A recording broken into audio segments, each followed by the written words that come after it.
Vivre avec le statu quo.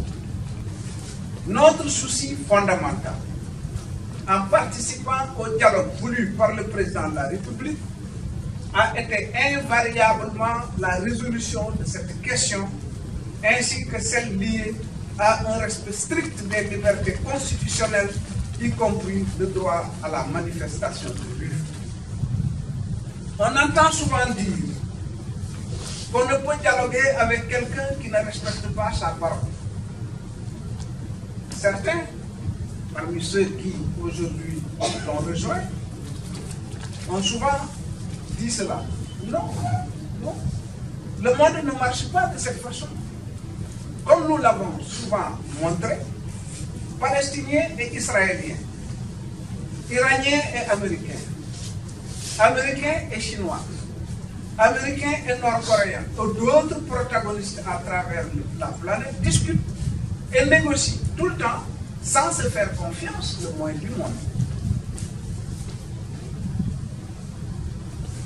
Encore une fois, la supposée règle de base du dialogue politique était de déboucher sur de nouveaux consensus susceptibles de protéger le pays de violences électorales. C'est cela théoriquement l'intérêt de tous, parce que c'est cela l'intérêt du peuple sénégalais. Mais, tel que les choses semblent aller, il ne faut pas s'attendre à des accords et par conséquent, l'opposition doit de nouveau se préparer à livrer bataille pour des élections libres, sincères et honnêtes. Sur le remaniement et les changements, notre philosophie politique ne met pas l'accent sur les individualités, même si elles comptent, mais sur la qualité des orientations politiques qui sont mises en œuvre et sur la solidité des institutions en place. Nous noterons toutefois que les personnes qui ont été remerciées par le président de la République sont de grands responsables du parti présidentiel qui ont conduit la coalition Benno dans leurs circonscriptions électorales respectives et les ont gagnés selon les chiffres officiels. Selon les chiffres officiels. Nous noterons également que, pour l'essentiel, il ne relève pas de la catégorie des entrepreneurs politiques, qu'on appelle improprement politiciens professionnels.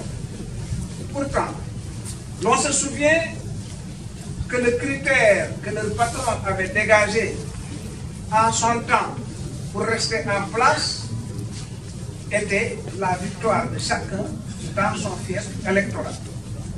Ici, les recalés du gouvernement ont tous gagné officiellement, mais ont quand même été écartés.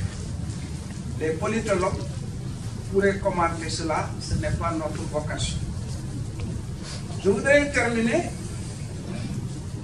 par le débat sur l'éthique politique qui a fortement marqué les espaces publics au cours de la période et sur les nouvelles responsabilités de l'avant-garde historique, certains diraient de la gauche démocratique, dans notre pays.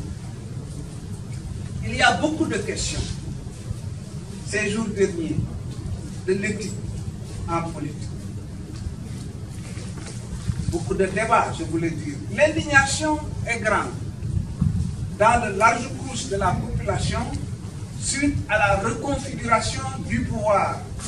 Et le VAR a beaucoup fonctionné pour confondre les uns et les autres.